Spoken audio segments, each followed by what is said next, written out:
चलिए आगे बढ़ते हैं। एक और बड़ी खबर से आपको रूबरू करवाते हैं। हरियाणा विधानसभा का सत्र चल रहा है। ऐसे में शीतकालीन सत्र का आज दूसरा दिन है। आपको जानकारी दे दें कि शीतकालीन सत्र का आज दूसरा दिन रहने वाला है। सुबह 11 बजे से शुरू होगी सदन की कार्यवाही। आपको बता दें कि सदन में पहले दिन 5 बिल जो है वो पेश हुए हैं और आज दूसरा दिन रहने वाला है। ये भी काफी हंगामेदार रहेगा। विपक्ष के तीखे सवाल और सरकार का उन पर जवाब। ऐसे में ये शीतकालीन सत्र कई मायनों में अहम है। सुबह 11 बजे सदन की कार्रवाई शुरू होगी। आपको बता दें 5 बिल जो है सदन के पहले दिन में पेश हुए थे। आज भी हंगामेदार रहने का आसार है। इस सदन का पहले दिन पक्ष विपक्ष में जोरदार बहस हुई थी। नशे को लेकर मुद्दा उठा था। बुलडोजर की कार्रवाई पर आवाज उठाई गई थी। ऐसे में आज दूसरा दिन है। अब देखना होगा दूसरे दिन में क्या मुद्दे रहते हैं जो विपक्ष उठाता है। चलिए आगे बढ़ते हैं। हरियाणा विधानसभा के 3 दिवसीय शीतकालीन सत्र का आगाज हो चुका है। शीतकालीन सत्र के पहले दिन सदन में कई अहम मुद्दों पर सत्ता पक्ष और विपक्ष के बीच जमकर हंगामा हुआ। पहले दिन विपक्ष ने सरकार से अपराधियों पर बुलडोजर की कार्रवाई और नकली शराब से मौत समेत तमाम मुद्दों पर सवाल किए। इस दौरान सदन में सरकार और विपक्ष में जमकर बहस हुई। शीतकालीन सत्र के पहले दिन सदन में प्रदेश की सड़कों का मुद्दा भी उठा। इसके अलावा मनरेगा जैसे मुद्दों पर भी सरकार और विपक्ष में जमकर बहस हुई।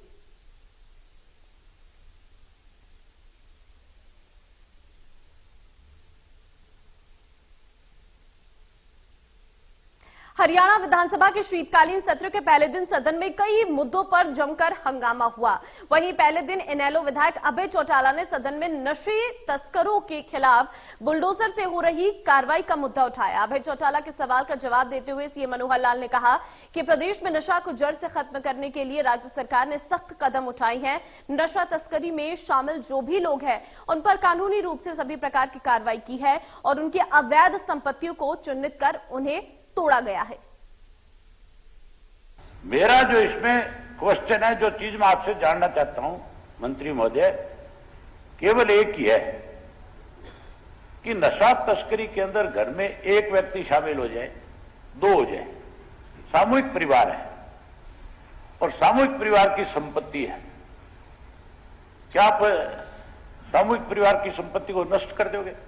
ठीक है। ऐसे बहुत सी शिकायतें हैं जिनके ऊपर लोगों के बड़े बड़े मकान जिनका उस तस्करी से कोई संबंध नहीं है। कोई डिटेल है तो आप तोड़ दिए गए।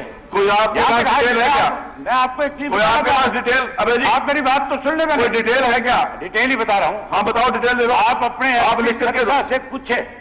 मैं सदस्य महोदय की सराहना अगली जानकारी जो आपसे लेना मैंने तो चाहता हूं। एक ही विषय, एक शब्द का विषय उठाया है कि अपने प्रश्न में ये कहते हैं कि वो विध्वंस हुआ। विध्वंस हमेशा जो होता है उसकी तो एक प्रकार से आप मेरी वादात्मक शब्द है कि हम शायद उसको ठीक नहीं मानते इसलिए विध्वंस हो गया। आप ये कहते हैं कार्रवाई, ये कार्रवाई है, ठीक है, गलत है, सरकार बताएगी, लेकिन आप पहले उसको करें ये कार्रवाई शायद गलत है, विध्वंस हुआ, तो इस विध्वंस शब्द को अगर अपने प्रश्न में से वापस लेकर के अपनी बात करेंगे हमें कोई आपत्ति नहीं है, लेकिन विध्वंस कहेंगे तो इसका मतलब ये इससे सहमत नहीं है। जैसा कि मुख्यमंत्री जी ने अभी बताया कि क्रिमिनल्स और ड्रग तस्करी करने वालों पर नकेल कसने के लिए और जो उन्होंने गलत तरीके से पैसा कमाकर संपत्तियां बनाई हैं उनके ऊपर कार्रवाई की जा रही है। हम संबंधित विभाग को सारा डाटा देते हैं कि इतने केसेज हैं इसके खिलाफ और इतने वो हैं। टोटल 178 संपत्तियों पर बुलडोजर चला है सर, जिसमें से 72 रिलेटेड टू मादक पदार्थों से है। और मैं समझता हूं कि किसी भी कानून पसंद व्यक्ति को इस पर एतराज नहीं करना चाहिए, इसकी सराहना करनी चाहिए। आपके संज्ञान में भी अगर कोई होगा आप हमें सूचना दें, हम कार्रवाई करेंगे, क्योंकि हम प्रदेश से ड्रग तस्करी, गुंडागर्दी, शराब, माफियाज, हम इन सब पर नकेल लगाना चाहते हैं। वहीं शीतकालीन सत्र के पहले दिन सदन में नकली शराब का भी मुद्दा उठा। अभय चौटाला ने सदन में मुद्दे को उठाया। अभय चौटाला ने कहा कि नकली शराब की वजह से जो मौत हुई है उस मामले में सरकार ने क्या कार्रवाई की है। गृह मंत्री अनिल विज ने अभय के सवालों का जवाब दिया है। ये जो अवैध शराब की वजह से मौत हुई, जो लोग जहरीली शराब पीने की वजह से मरे, वो शराब कहां से आई, उस शराब को किसने तैयार किया, उनकी मौत का कौन जिम्मेवार है, या उन लोगों ने जो शराब जिस जगह से खरीदी, क्या उन लोगों के खिलाफ आपने कोई कार्रवाई करी, या केवल ये कह दिया ये तो जहरीली शराब पीने की वजह से मर गए। उनके मरने के पीछे क्या कारण रहे, वो शराब आई कहां से सप्लाई हुई, कौन लोग उस शराब को बनाने वाले थे, कौन उसको बेचने वाले थे, उन लोगों के खिलाफ भी कोई कार्रवाई हुई नहीं हुई। मैं ये भी जानना चाहता हूं कि उनके खिलाफ कार्रवाई करी तो कौन लोग थे, वो उनके नाम भी बता दें कि किन किन के खिलाफ कार्रवाई करी है। कोई भी व्यक्ति मरता है, कोई किसी को मारता है, उसके खिलाफ 302 का मुकदमा दर्ज होता है। ये शराब पीने से भी जो मरे हैं, उसको बनाने वाले लोग जो हैं, जिन्होंने जहर तैयार किया है, क्या उनके खिलाफ आपने कोई कार्रवाई करी, क्या कोई मुकदमे दर्ज किए, क्या कोई उनके खिलाफ कानूनन कार्रवाई हो रही है। आदमी की जान जाना, चाहे अवैध शराब का मसला हो, जहरीली शराब का मसला हो, चाहे नशे का मसला हो। एक तरफ आज हमारे मंत्री जी ने बहुत तगड़ी स्टेटमेंट दी कि मैं बुरे काम करने वालों को बख्शूंगा नहीं। अच्छी बात है, हम सपोर्ट करते हैं इस चीज की। और मैं एक बात हमेशा कहता हूं, घटना होने से कोई नहीं रोक सकता, घटना होगी। सरकार क्या कर रही है, सरकार का दायित्व क्या है, यह निर्भर करता है घटना होने के बाद आपने एक्शन क्या लिया। ये 2020 की कमेटियां बनी पड़ी हैं, 4 कमेटियां, उनके ऊपर एक कमेटी और बना दी कि उनका अध्ययन करेंगे।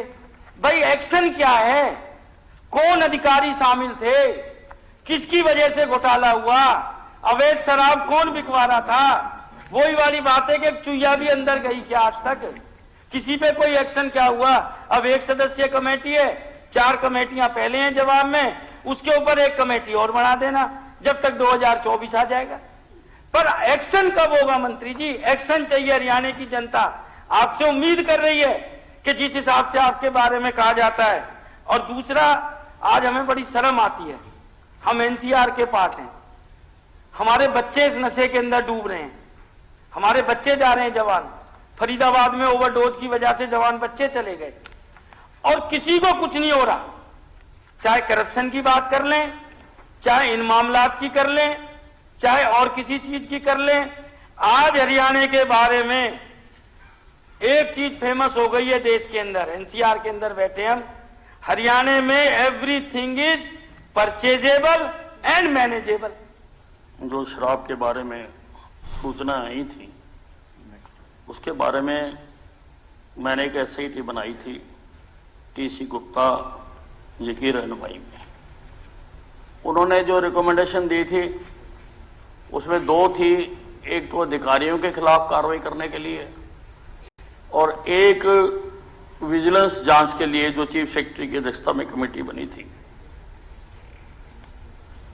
अधिकारियों के खिलाफ जो जो आदेश थे उनको कला रामचंद्रन की कमेटी बना के उनको कर दिया गया था। और जो विजिलेंस को जांच दी गई, उसका अभी मैंने कुछ ही दिन पहले डीजीपी विजिलेंस से जवाब मांगा था कि इस जांच में क्या कार्रवाई हुई। उन्होंने मुझे लिखित जवाब में बताया कि 209 लीकर कॉन्ट्रैक्टर्स की स्टेटमेंट्स रिकॉर्ड की जा चुकी है। 111 officials of excise and taxation department की भी स्टेटमेंट्स रिकॉर्ड की जा चुकी हैं। 869 gazetted and non-gazetted officials of police department and 23 persons related to distilleries, breweries and bottling plants have been recorded during this inquiry so far. We have nothing to hide. कुछ भी हमको छुपाना नहीं है. जो कार्रवाई चल रही है वो मैं आपको बता रहा हूं. इन शराब के कारोबारियों पर 63 करोड़ 15,17,600 रुपए का जुर्माना लगाया है. मैं दोबारा बोलता हूं, 63 करोड़ 15,17,600 रुपए का जुर्माना इनके ऊपर लगाया गया है, जिसमें से 7 करोड़ 78,25,753 रिकवर भी किया जा चुका है. कुछ मामले कोर्ट में चल रहे हैं, जिसके कारण ये रिकवरी नहीं हो पा रही है. तो काम हो रहा है, इंक्वायरी चल रही है, और जब भी फाइनल हमने कहा है कि जल्दी से जल्दी आप इसका हमें करके दें, तो जैसे ही आएगा, कम से कम मैं तो किसी को बख्शता नहीं हूं. इस बारे में मैं बदनाम हूं. मैं तो बख्शता नहीं हूं किसी को, मैं तो किसी को छोड़ता नहीं हूं. मेरे पास जैसे ही ये आएगी, ये मैं आपको बताऊं. विधानसभा के शीतकालीन सत्र के पहले दिन विपक्ष के विधायकों ने सांसद की तर्ज पर विधायक विकास निधि की मांग की थी, और साथ ही आरोप लगाया कि विकास के लिए सरकार ने 5 करोड़ वाली राशि में से पैसे तो मिले हैं, लेकिन विभाग विकास कार्य नहीं कर रहा है, जिससे काम अटके हुए हैं.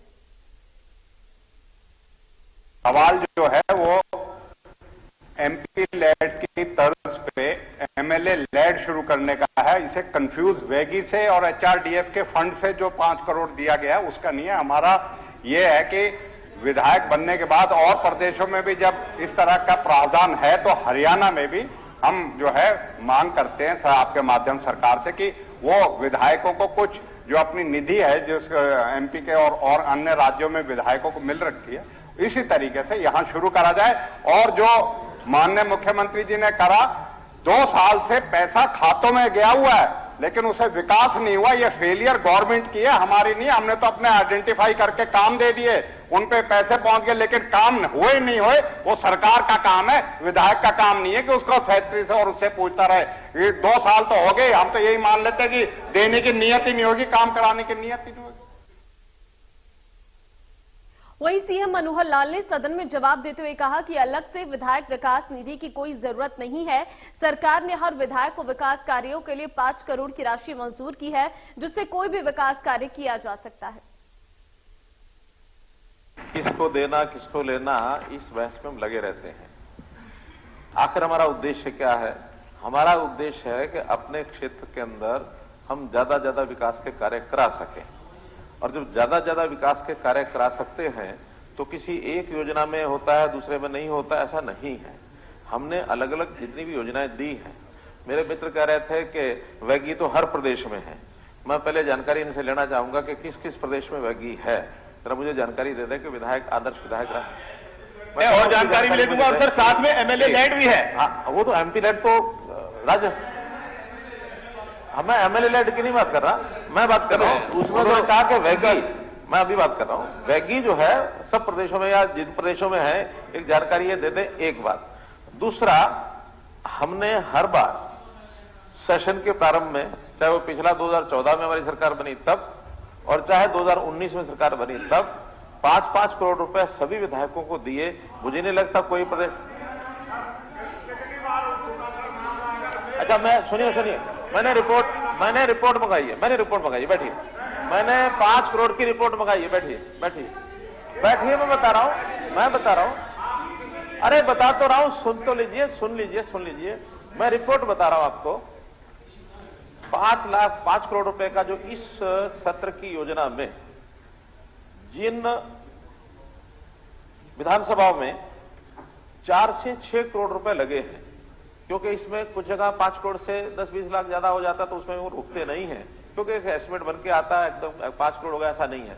और ऐसे भी जहां 10-20 लाख रुपया कम भी रह जाता है, तो ऐसे 4 से 6 करोड़ रुपए की राशि 67 विधानसभाओं में पहुंच चुकी है, 67। अब वो अलग से पहुंच गई, यानी उनके काम, भैया काम नहीं हुआ ये काम, और काम नहीं हुआ ये अलग विषय है, ये विभाग के साथ बैठ के आपको करना पड़ेगा।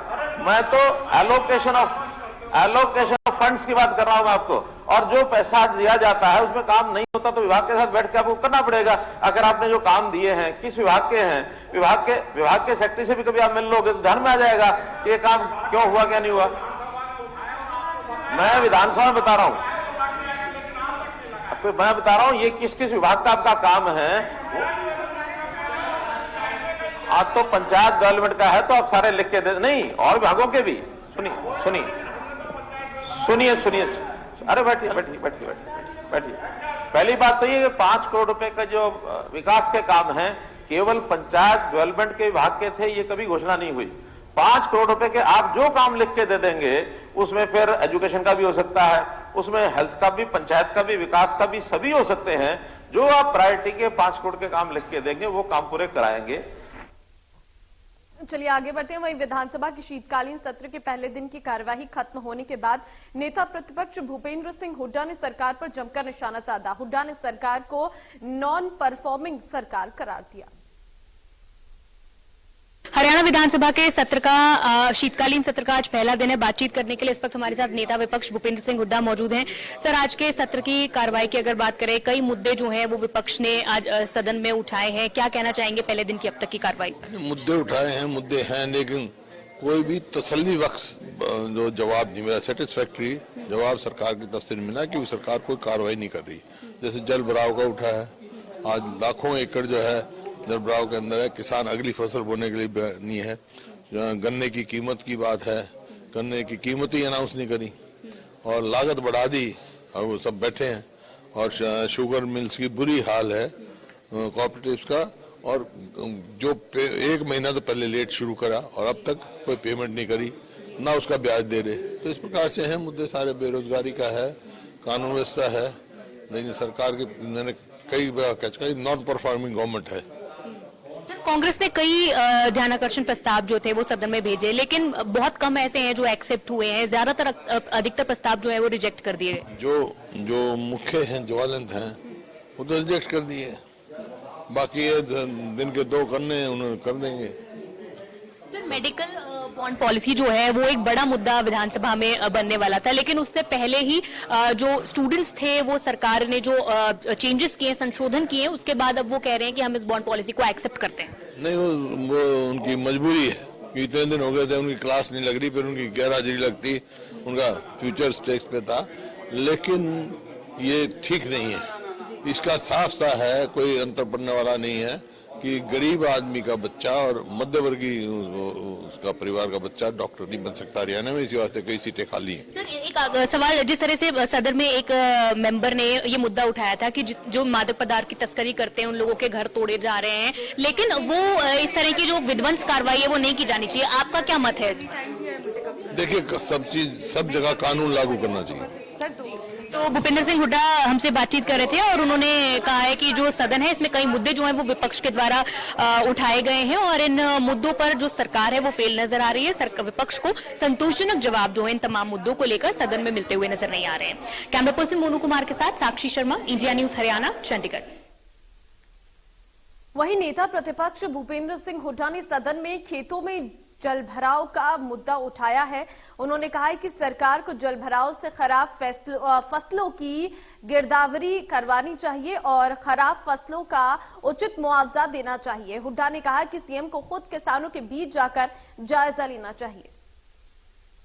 पहले तो आपने चर्चा करा कि पानी बरसात के दिनों में रहा वो बाहर निकालने में दिक्कत हुई। उसमें मैं बताना चाहूँ कि इसी सदन के श्री बलराज कुंडू है, दूरा राम जी है, प्रवीण डागर है, 3 सदस्यों ने मुझे कहा कि हमारे यहाँ पानी बरसात की वजह से ज्यादा है। हमने वहां 24 घंटे बिजली चलाई ये स्टैंडिंग ऑर्डर थे कि यहाँ पानी जब तक नहीं निकले ये चले नहीं, ये सदस्य हाउस के मैं उनको कोट करके कह रहा हूँ और हमने चलवाई थी। तो ऐसा नहीं है कि आपने मुझे कहा ही नहीं, ना मामन साहब ने कहा नहीं, आप मुझे कहते हैं ना जी। चलो मैं चलिए जो मेरे नोटिस में है वो कर रहा हूँ। चलो मैं कह चलिए, आप करे मैं सुनता। अभी आफ्ताब जी बैठ सुनो वो नोटिस हो गया मंत्री जी, सुभाष जी को दूसरा मैं वो कह रहे थे ना जी, पहले तो आपने चलिए नमस्ते हरियाणा में फिलहाल के लिए बस इतना ही। बाकी इन खबरों के लिए बने रहिए इंडिया न्यूज के साथ। नमस्कार।